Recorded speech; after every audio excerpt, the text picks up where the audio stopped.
What do we got here? What you got? Oh shit.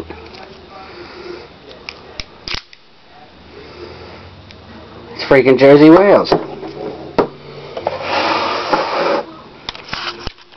Hey guys. This is my replica Confederate Navy revolver. 44 Magnum, black powder. This is actually an Italian copy. They're very well made. You can get them at Cabela's or probably Dick's and wherever else. They are considered a non-weapon in the United States, which means even convicted felons can own these because it doesn't have a self-contained cartridge like modern firearms. But this is an excellent copy. If you guys were going to buy one, this is the one you'd want. It says right there on the side, Pita, made in Italy. And as you can see, it has been fired. It's fully functional. This is how you would drop your little ball in there and tamp. Oh, you can't do it at half cock. Put your ball in there, your powder and stuff first, and then you put your percussion cap right over here on the back, and then there's your when you cock it, there's your V-notch for your front sight.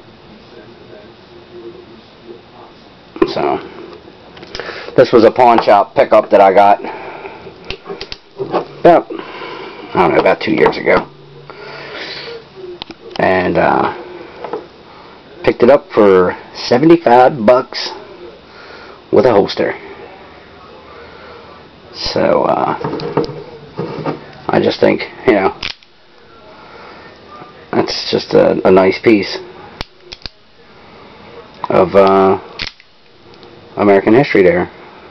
Of course, if it was a real Colt or Dragoon or something, it'd be worth a lot more, but this is an actual shooter. It actually does fire, and we'll be getting together and doing a black powder shoot with a couple black powder guys this summer. And Buddy, I just gave him for his birthday last year a 36 caliber one, just like this, brand new in the box. I kept the 44 for myself. But so there we go. I'm not just got modern firearms, I got a few oldies but goodies. So hope you guys enjoy it, and we'll take it out and test fire it here in the next, I don't know, month or so as the weather gets better. It was beautiful today, beautiful yesterday, but rain's coming in now. So there it is, the 18, I think it's an 1860 Navy revolver, Confederate. Sweet. Well, there you have it, guys. Nice piece. Take care.